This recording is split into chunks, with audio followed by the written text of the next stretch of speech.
दोस्तों, भारत और इंग्लैंड के बीच खेले गए तीसरे और आखिरी वनडे मैच में रोमांच की सारी हदें पार हो जाती है। यह मैच वनडे इतिहास का सबसे घातक मैच साबित होता है, क्योंकि दोस्तों इस मुकाबले में इंग्लैंड के टॉप ऑर्डर के 3 बल्लेबाज और भारत के टॉप ऑर्डर के 3 बल्लेबाजों ने मिलकर क्रिकेट की 22 गज की पट्टी पर अपने बल्ले से ऐसा आतंक मचाने का काम करते हैं कि पूरा क्रिकेट जगत कांप जाता है। इंग्लैंड के कप्तान हैरी ब्रूक ने टॉस जीतकर पहले बल्लेबाजी करने का फैसला किए थे।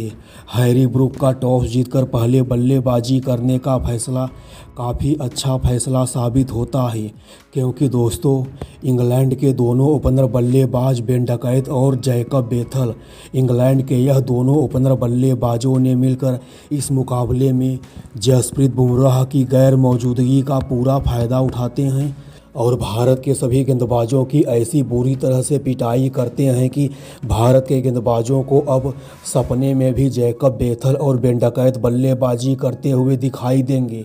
और आखिर के 1-2 ओवर में आकर इंग्लैंड के विकेट कीपर बल्लेबाज जोस बटलर ने वनडे के फॉर्मेट को T20 का फॉर्मेट नहीं बल्कि T10 का फॉर्मेट समझकर खेलते हैं और 320 की तूफानी स्ट्राइक रेट से सिर्फ 12 गेंदों पर, जी हाँ दोस्तों, जोस बटलर ने भारत के गेंदबाजों के जमकर परखच्चे उड़ाते हुए सिर्फ 12 गेंदों पर 42 रनों की शानदार नॉट आउट तूफानी पारी खेलते हैं और 50 ओवर की समाप्ति के बाद इंग्लैंड को लगभग 400 रनों के करीब पहुंचा देते हैं।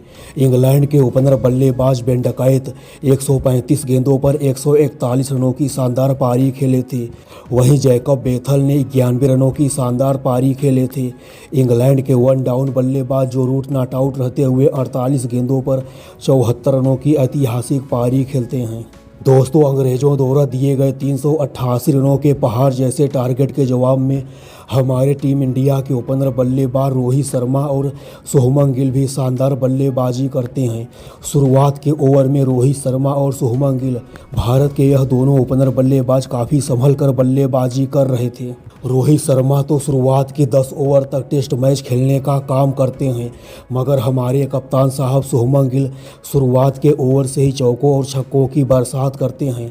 मगर दोस्तों जैसे ही एक बार रोहित शर्मा लॉर्ड्स की इस ऐतिहासिक पिच को अच्छे से पढ़ लेते हैं, इंग्लैंड के सभी गेंदबाजों को एक बार बारी बारी से खेल लेते हैं, फिर क्या दोस्तों रोहित शर्मा अपने ही अंदाज में बल्लेबाजी करते हैं।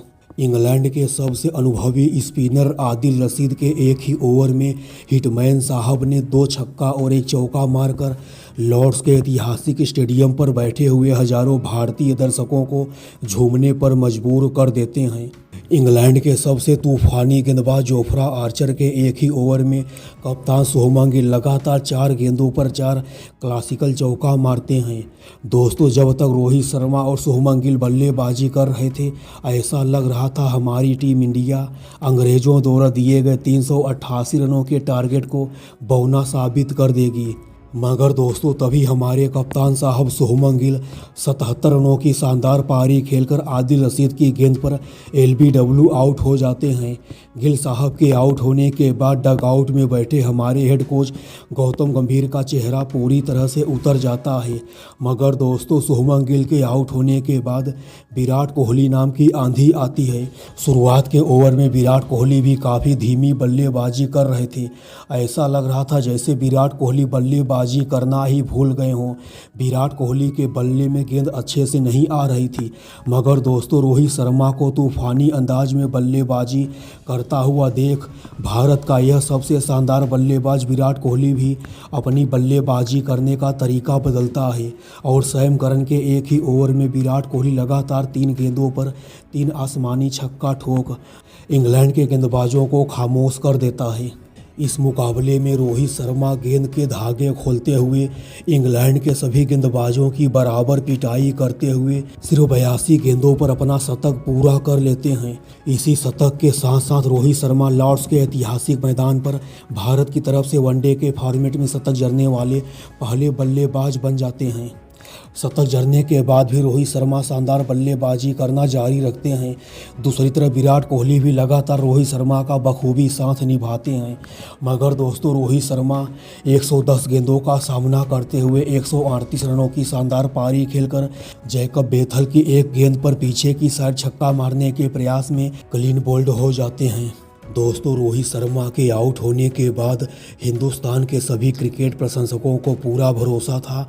जिस तरह जोस बटलर आखिर के 2 ओवर में आकर 300 की तूफानी स्ट्राइक रेट से बल्लेबाजी की थी, उसी तूफानी अंदाज के साथ बिहारी बाबू ईशान किशन भी बल्लेबाजी करेंगे। मगर दोस्तों बिहारी बाबू ईशान किशन सिर्फ 14 रनों की मामूली पारी खेलकर सैम करन की गेंद पर रेहान अहमद के हाथों कैच आउट हो जाते हैं। सैम करन के इसी ओवर में श्रेयस अय्यर भी बिना खाता खोले पवेलियन का रास्ता नाप लेते हैं। दोस्तों श्रेयस अय्यर और ईशान किशन के आउट होने के बाद अगले ओवर में जोफ्रा आर्चर की गेंद पर केएल राहुल भी क्लीन बोल्ड हो जाते हैं। अक्षर पटेल भी ज़्यादा कुछ खास नहीं कर पाते हैं और सिर्फ 2 रनों की मामूली पारी खेलकर विल जैक के हाथों कैच आउट हो जाते हैं। दूसरी साइड से लगातार विकेट गिरने की वजह से विराट कोहली के ऊपर काफ़ी ज़्यादा दबाव बनता है और दबाव में आकर विराट कोहली लंबा शॉट खेलने के प्रयास में सैम करन की गेंद पर हैरी ब्रुक के हाथों कैच आउट हो जाते हैं।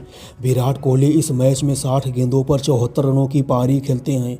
विराट कोहली के आउट होने के बाद भारत की हार पूरी तरह से कंफर्म हो जाती है। आखिर के 1-2 ओवर में आकर अर्शदीप सिंह सिर्फ 6 गेंदों पर 15 रन बनाते हैं, मगर दोस्तों यह काफ़ी नहीं होता है और हमारी भारत की टीम 50 ओवर खेलकर 7 विकेट के नुकसान पर 360 रन ही बना पाती है और इस तरह से हमारी टीम इंडिया को आखिरी वनडे मैच में अंग्रेज़ों के हाथों 27 रनों से हार का सामना करना पड़ता है।